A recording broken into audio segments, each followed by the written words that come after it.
Morning, Jeremy and Joe. Jeremy White, Sneaky Joe DiBiase. Watching Ben Johnson's speech.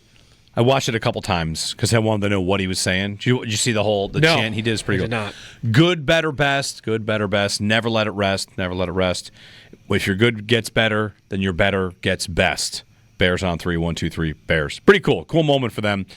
You know, their first win with Ben Johnson in the home game. Big window. Sal Capaccio joins us on the Western Hotline. So I don't know if you caught that game or what game you might have caught over the course of the weekend, if it's Chiefs and Giants or Chargers and Broncos, but I always like a good locker room speech. You know, those are great. I like that we get to see those in Ben Johnson's. It gives you a window, and maybe you're not sure the kind of energy a coach carries, and get him in a moment like that. It's pretty cool. It is, yeah. Good morning, guys. I kind of spent yesterday watching Red Zone on one television, and then my computer was open, and I think the computer had Red Zone on, and then I was kind of flipping between games on the other TV. Bucks and Jets were on, and of course Steelers, Patriots. I was really dialed into both those games. Yeah. And what was happening, and obviously some a really close game in both of those. Interesting, and speaking of that, watching Baker Mayfield, basically his talking about Steve Wilkes was the guy that cut him, yeah, and now he's the DC for the Jets, and that was personal for him. The Jets, Aaron Glenn, and talking about his team at the end of the game, and he's trying to still send the right message as much as possible. A lot of these things. What caught my eye this weekend. A couple of things. I was just looking at some stats. I know they haven't played world beaters, but I shouldn't say that. I was looking at it. The Colts have scored more points than the Bills now. Yeah, they are the number one point differential team in the NFL, the Colts. Yeah, they scored 33 against Miami. Bills scored 31. They scored 29 against a good Denver Broncos defense. They scored 41 against the Titans. That's a team that's becoming a bit interesting, but look at their schedule. It gets a little tougher coming up. They have the Rams next week. And yeah, the Chiefs, I know they need to kind of survive till they get some receivers back. That's what people are talking about with their offense, but it just looks disjointed. It really does. And their biggest play is just heaving the ball downfield at Tyquan Thornton and hoping for Otherwise, a penalty. They can't do much. Yeah, and it's interesting kind of watching them. I do wonder and think about Brian Daboll's situation in New York right now. Obviously, not only are they 0-3, they can't seem to. They're very inconsistent throwing the football with Russell Wilson and. Their schedule's tough, guys. They get the Chargers, then the Saints, then the Eagles, Broncos, Eagles. Woo. Yeah. Yeah, I don't know when it's Jackson Dart time there. The Chiefs, we also saw, second time we've seen this now, and this time it flipped around. Travis Kelce didn't bump Andy Reid. Andy Reid bumped Travis Kelce. Yeah, he did, yeah. So I guess that does give a little context to that thing from the Super Bowl a couple of years ago where they have a relationship where they are allowed to physically bump each other. Yeah. It's inbounds for those two. Yeah, and I read something today, going back to the Giants real quick. I can't remember who tweeted it, said, Brian Daboll shouldn't be worried about his job because of the Giants. Maybe he should be worried about his job because how good Daniel Jones looks, right? It's kind of interesting that he goes there and looks that good. But you're right about that with the Chiefs as well. And it just doesn't look right now with Kansas City. They were much better after the half, but at halftime I looked at the stats. I tweeted something out last night because I said, this is crazy. I can't believe how poorly their offense is playing. At halftime last night, the Chiefs were averaging 3.57 yards of offensive play. Yeah. I went and looked. They had not been that low in a game other than the game they rested their starters against the Broncos last year since 2014. That's how poorly their offense was playing last night. Yeah. They get the win. They find a way, so they are now 1-2. And tonight we watch the Ravens, who, if they lose to the Lions, they could go to 1-2. Of course, Bills fans would remember the Ravens are quite good at home on Sunday or Monday Night Football. Their home record in primetime games, 21-3 or something in the last 24 games. So, but if they lose, Sal, it's Bills, Chargers, Colts atop the AFC, and then I don't even know who you'd consider next. The Ravens might still be the best team or up there in the top three, but to be 1-2 would be a big blow for them. So we'll keep an eye on that. I have a question I thought about this morning, and I was going to bring it up in the Extra Point show too. I'm watching the Chargers. I'm like, yeah, they look pretty good, right? But they also, don't look like they're insane, like unbeatable or anything. They have a very legitimate chance to win the AFC West the way that they're playing. Would you take it though? Would you take it? Would you take the Chargers winning the West if it meant if it meant they would have to get the 1 seed and then the Chiefs would be the number 7 coming to Buffalo? And the Bills are the 2 over the 7? I guess I don't. Why would I take it? Yeah. What am I afraid of? I guess because you would go to Kansas or go to LA. How about this one? I'll rephrase it because that you probably wouldn't take that. You take them winning the West. The Bills get the 1 seed, but the Chiefs still get the 7, and that means if the Chiefs win, they're coming to Buffalo in the second round. Sure, take it because I think the Chiefs are. Yeah, I mean, they're about to expire. That would go right. Like part of Sal, why I wanted them to get the 1 seed so bad is so they don't have to play both Kansas City and Baltimore, and you probably are inviting that scenario back in. I guess it also comes down to how confident you would be that the Chiefs would go on the road and beat the Chargers. And even though the Chargers won in Brazil, I mean, we've seen that movie a lot. It wouldn't be hard to see the Chargers puking on themselves and the Chiefs winning with some fluky way at the end of the game. Right. Yeah, and I mean, hey, right now, I mean, the Colts are the team that would hold the Ravens back from getting in the top 4, right, if that were to happen. So, or top 3, I should say.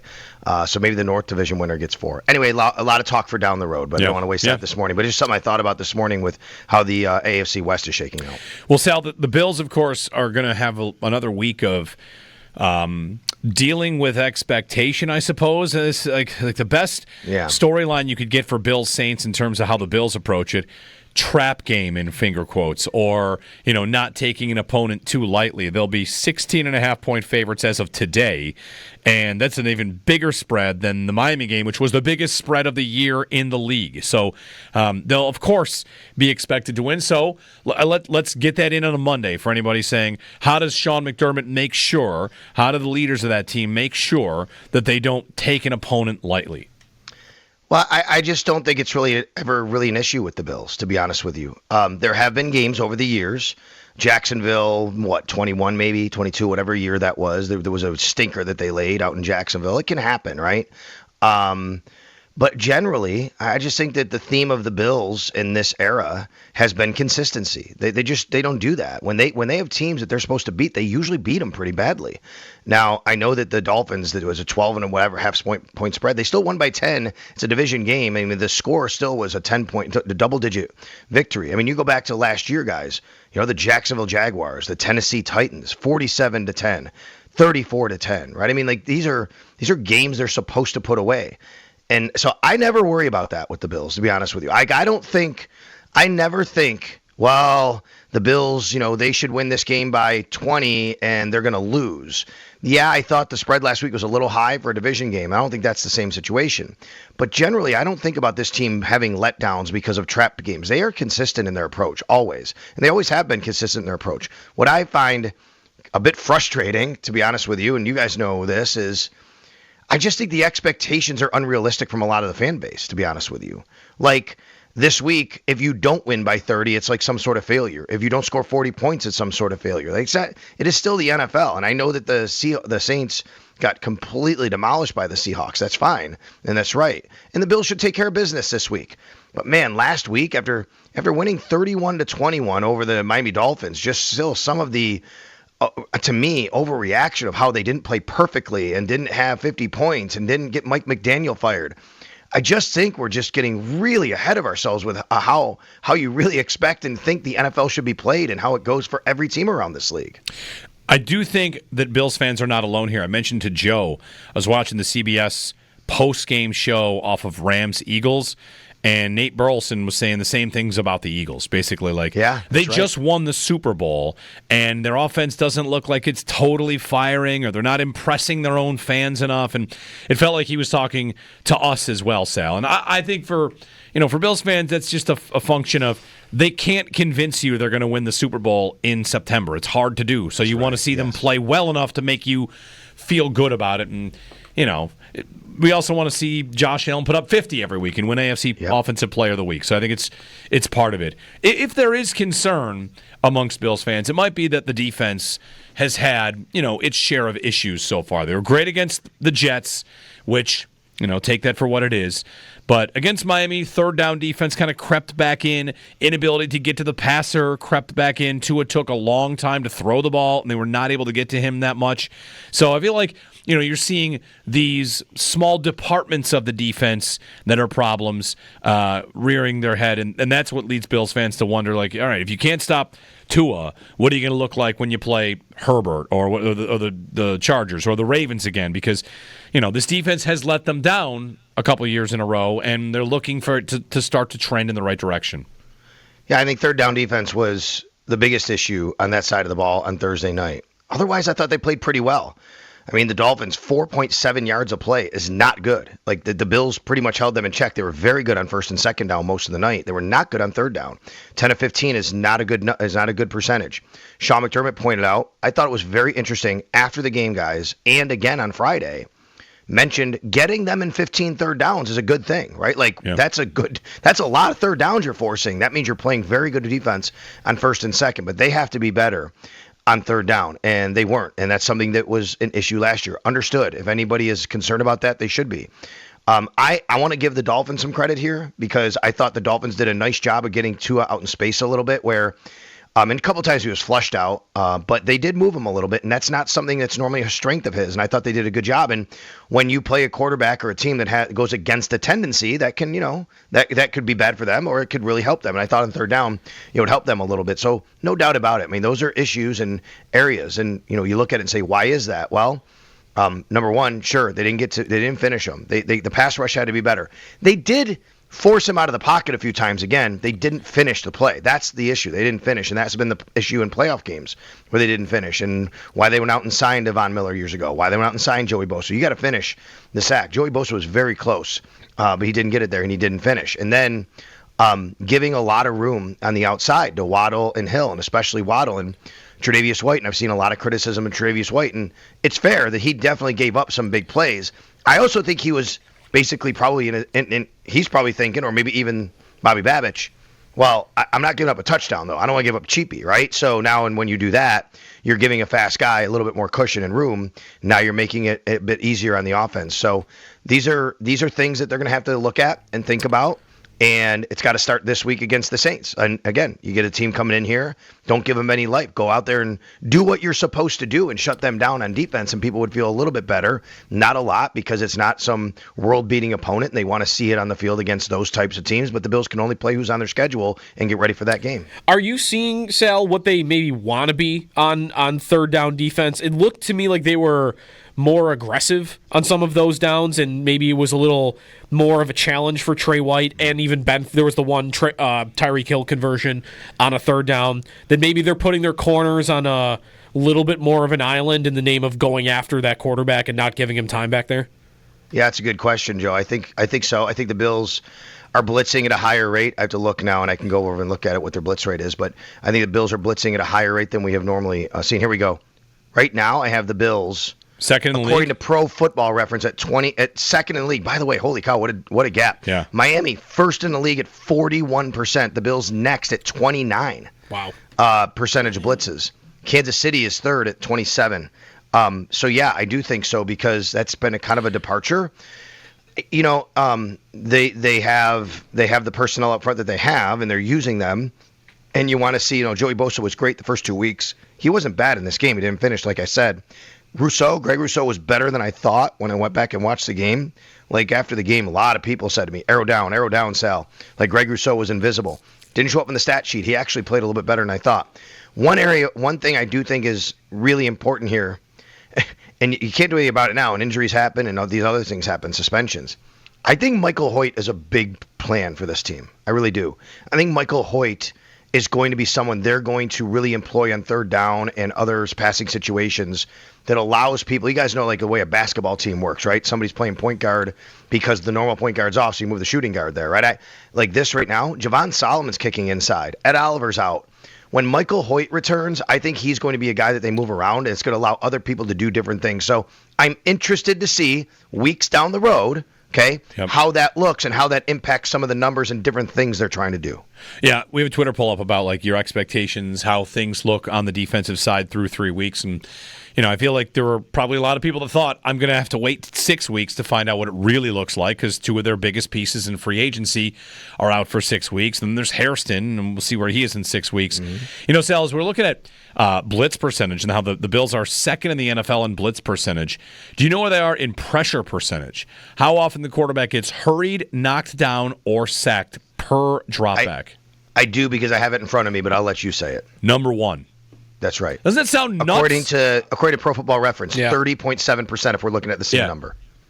Oh, look, let's all what? Right. Sometimes it's hard to contextualize. It feels like they never get to the passer. They lead the league in pressure percentage. I mean, this is a great example of what I just said a little while ago, right? It's a great example, Jeremy, which is, oh my God, we can never get pressure on the quarterback. They're actually, according to these numbers, and maybe this can be subjective in some way, the way people measure this, they're actually the best in the league at it. Yeah. You got to watch the rest of the league, folks. But right? That's the lesson here. You have to pay attention to the rest of the league. You can't just focus on your team and think because they don't make every play that they're not that good or they're not doing things right. You can't just watch Red Zone and every single time they go, let's go to this game, look at this highlight, look at this great catch, and think, why is my team not doing that? Well, they're showing you only the highlights of those games. And what you have to contextualize is the fact that every team in the league has a lot of different kind of areas they need to improve or things they're good on. And the Bills are actually really good at this when the rest of the league is not as good. And it might seem like that because all you see is them making plays. Yeah. To this point, like there's probably a comparison here to make, Sal, which is close only counts in horseshoes and hand grenades. Because right. Someone out there saying, like, congratulations on your pressure rate. I need the quarterback on the ground. Because if I go to quarterback knockdown rate, now they're a little further down the board, middle of the pack. And if I go to sacks, the league lead in sacks, the Broncos and the Rams have 12. The Bills only have 6, which is down the board a little bit. Now that, again, sack percentage would matter based on how many dropbacks and game script and all that. But the point is they are pressuring the passer, and they're maybe not getting there as much as they want to. That's what Bosa is here for. That's what hopefully Rousseau can get a little bit better at, and that's kind of the Michael Hoyt point you bring up. Like, let's see how he fits in, because if he's a guy that helps them get to the finishing of the pressure, then that's a big deal. I'd also want to one last thing. I'd also want to point out the quarterbacks you play are very, very big in this. Yep. Tua is not a guy that has often taken a lot of sacks. He had this year until this game, and then Lamar is a guy that also gets away quite a bit. So, we'll see. Work in progress, but there are signs that they are pressuring the passer. Right, and I'd also want to point out pressure led directly to the game-sealing interception. Right, like it wasn't a sack, but that's pressure because I don't know if they got a pressure on it, right? But we know that Deion Walker was in Tua's face. Walker was into his face, and he looked like he did graze the football. Like that's pressure leading to a turnover. I think on one of the Joey Bosa fumbles against the Jets, it was not a sack, but they pressured him enough to have him run, and then they forced a fumble, right? So those things can matter. It's not perfect. You want to get more. Again, finish the play, finish the sack. It's not just, by the way, it's not just like the guys at the front four. I mean, what a great call by Bobby Babich on a blitz from Tre'Davious White, and Tre'Davious White takes a bad angle and doesn't get Tua down. Right? Like, that's something where, man, they had that dialed up. They knew exactly what they wanted. Perfect call. Tre'Davious White is in position. All he has to do is settle his hips for a brief moment and go to the back shoulder of Tua, but instead he goes to the right shoulder, right? The front shoulder, and Tua spins away from it. It's kind of like the Sauce Gardner play against the Jets a couple weeks ago. Same thing, right? And those are things where you got to finish those plays. You're in position to make that play. Sal Capaccio on the Western Hotline on the Buffalo Bills Football Monday. Sal, this game coming up on Sunday, feel like they could stack some of these numbers against New Orleans. I don't know how much you saw of that game yesterday, but it would have been easy to skip the second half because it was out of control or quick. Yeah, I agree with you. Yes, I do think that. I mean, New Orleans they're not showing to be a very good football team. They hung with Arizona and they hung with San Francisco. Give them credit for that. They just got completely blown out immediately. There was no chance against Seattle. Did you guys see, like, one area I'd love to see the Bills take some advantage of? Yesterday was a really big special teams day in the NFL. Yeah. Mm-hmm. And the Seahawks they had big plays on special teams against New Orleans. They had a big kick return or a punt return for a touchdown. There was a block punt. I know. A block punt. Like, these are when your roster isn't that good, your special teams suffer because that's the back end of your roster pretty much. Guys that are backups that are filling in. And I'd like to see the Bills have a better bounce back game, because I don't think the Bills were that great on special teams this past week on Thursday night. So that would be nice. But yes, then offensively, you're facing a rookie quarterback. And Sean McDermott's numbers against rookie quarterbacks are very, very good. And that needs to continue this week against Spencer Rattler. Defense against the Saints defense. Yeah, I mean, there's going to be opportunity for the Buffalo Bills. So I just think this is a game where you just need to go out, do your business. It would be great, and I know, again, NFL, it doesn't have to happen like this. It'd be great if you get to the fourth quarter, the Bills have things in hand, and Josh Allen can put a baseball cap on and sit on the sidelines. I mean, that's what this season's about. Getting through these games, staying healthy, maintaining your spot atop the division and the conference, and getting to the playoffs like that. Sal Capaccio on the Wester Hotline. Game time temp for Sunday with the Saints right now. Forecast is for sunny and 70. I love it. It looks great. I mean, same kind of weather we've been having here. And I know we had some baseball this weekend. It was just awesome to be out at the park, man. Yeah. Yep. All right, Sal. Thanks so much. All right. I'll be on Extra Point Show at 10 a.m. Beautiful. Oh, and by the way, big win for Syracuse, huh? Hey, our we should have guys opened with beating that. Clemson. Beating Clemson. Clemson. Terrible injury, though, for Steve Angeli. Yeah. Man, I just feel so bad. Ricky Collins is a nice, backup to have, transfer from LSU, but what a terrible, terrible injury. Yes, I love it. This is what it looks like when you hire the right coach, right? Yep. It looks like they've hired the right coach. And, I know that Clemson is a bit down and maybe not as good as everybody expected them to be, but that was a fun day. That was a fun day, Jeremy. It was a fun win.